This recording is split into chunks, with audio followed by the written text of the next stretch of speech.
Well, for the first time ever, I regret voting Republican. Lost my job today. Was cut out by Doge. I'd had that job for 20 years. I was part of the Piper study. It's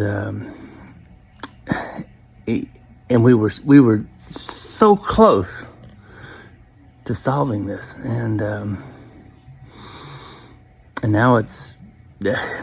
I guess we will never know. It's I mean, we were studying the best way to pickle peppers and how many peppers can you get in a peck? We may never know.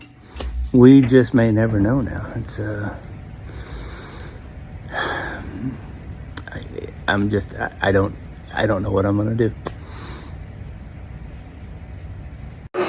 You know, for now, me and my wife can afford things, and I know prices are going to go double on everything, if not triple, and we're still okay, I think. But what about the people that don't have the money? What about the people that could only afford what they could now? Now they ain't going to be able to afford that. What's going to happen with them? I don't like what I'm seeing at all. And it's only been, 9 days, 10? It's today, the 2nd. Hey, what happens when the policies you once cheered for start hurting you?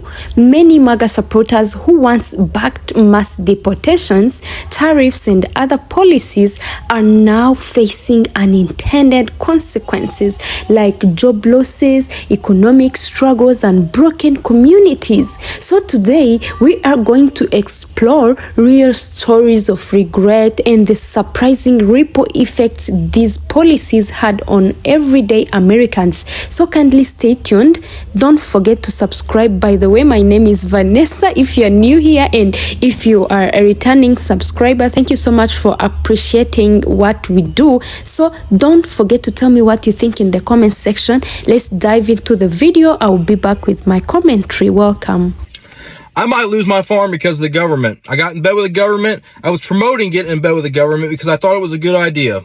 So NRCS, conservation planning. So they had a program out there called the EQIP program. And what the EQIP program is it's cost sharing on stuff like fencing, different seedings, water lines, waters, wells, and stuff like that to better conserve farmland for agriculture use. So I thought it was a great program. We got a contract with them for $240,000. So we signed a contract with them for $240,000, and we have bought different types of material. We've gotten paid out on some of it, but I now have $80,000 worth of material and signed contracts for labor that are going to install the water lines in the upcoming few weeks and months. And with that being said, they called me today and said, hey, I know we have this signed contract.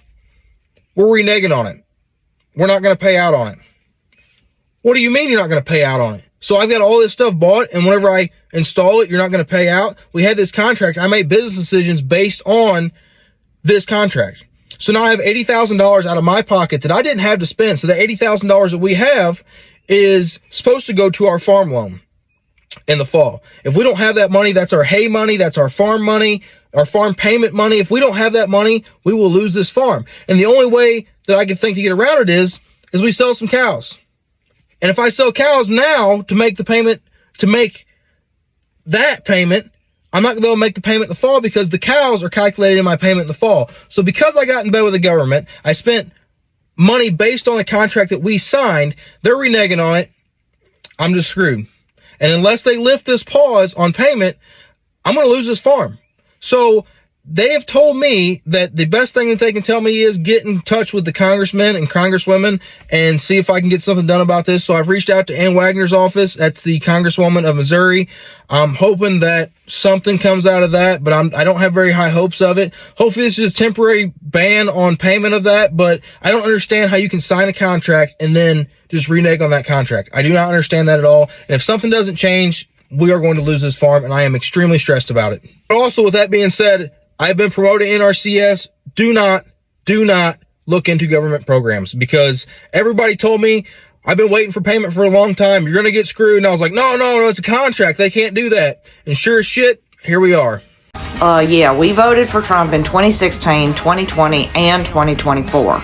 We live in the Florida Panhandle, and we thought that this would be good for our business, but we're finding out now that we were wrong, and I want to publicly say that we are regretting our votes at this point. My husband and me own a construction company, and we literally do not have workers anymore. Most of our workers are from Mexico, and they're good, hard workers. I talked to a few of them, and they said they were just too scared to come back to work because of all the raids. Our construction company is likely to go out of business now, and we don't know what we're going to do, but we're never voting for a Republican again.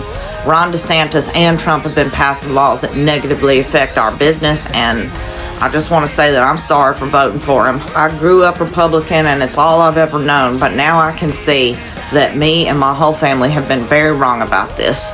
So we hope that 2026 comes and we can take back the House and the Senate and stop him from what he's doing. There's a special election coming up in Matt Gaetz's district, and we're going to do everything we can to advocate for a Democrat taking that seat.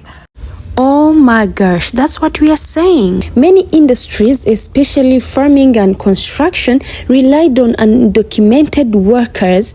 With mass deportations, businesses struggled to find labor, leading to higher costs and even closure. For example, a farmer in Georgia who voted for stricter immigration laws but later admitted his crops rotted because there weren't enough workers to harvest them. What about layoffs? Economic impact. Tariffs were meant to protect American jobs, but they led to higher costs for companies relying on imported goods, forcing businesses to lay off workers. For example, guys, a factory worker who supported tariffs later found himself jobless when his company shut down due to increased production costs. Some MAGA supporters realized too late that deportation policies affected their own communities, tearing families apart. For example, a woman who supported strict immigration laws until her immigrant husband was deported, leaving her raise their children alone. Imagine. Oh my gosh. Let's continue. By now, prices have gone down. I know the prices have gone down by now. Because President Trump said on day one, well, you can't do anything on day one. So, 2 weeks, that's enough time.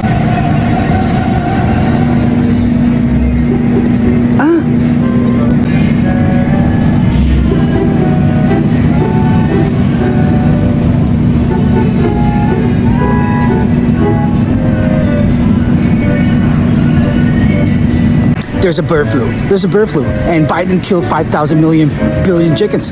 He did. It's not Trump's fault, okay? And who said that on day one that you were going to bring down prices? Nobody said that. No one would say that. So you can't blame Trump for any of that stuff. Y'all effed up. Y'all effed up bad. And the best part about it, we're not even 2 weeks in, and it's already being felt so deeply by so many of you. Now, the funny part is, there's a lot of you out there that are going to be too fucking proud to admit that. There's going to be so many of you out there that still want to ride on this until the wheels fall off no matter what, because the last thing you would ever do while you're breathing is admit that you were wrong. But you were wrong. And we see you. We see you. You can sit there and try to overcompensate for it by being extra loud or by saying, oh my God, this is all wins. I love him. He's doing everything we voted for. This is what we wanted.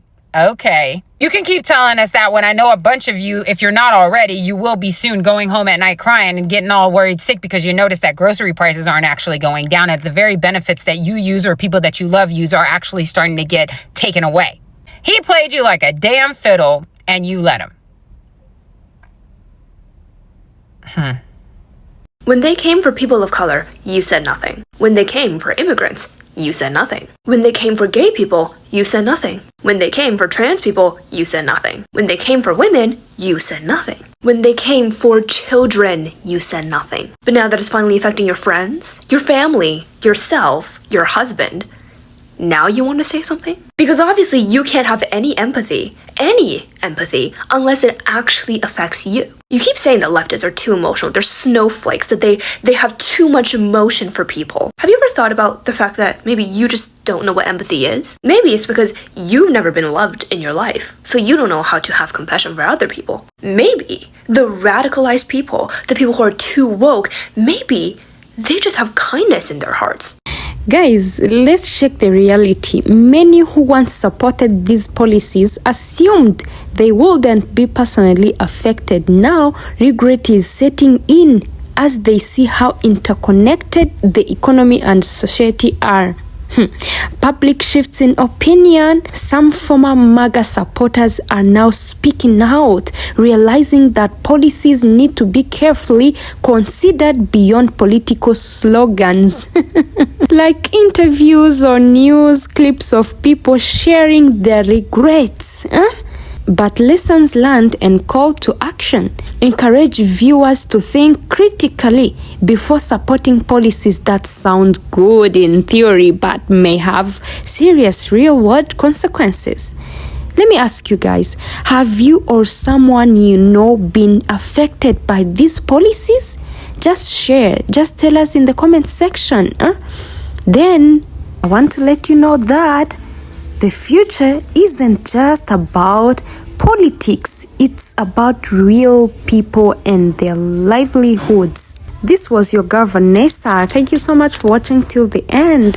I really appreciate your love and your support to this channel. If you haven't yet subscribed, kindly subscribe and leave a like to this video. Don't forget to share it with your friends. See you in the next episode.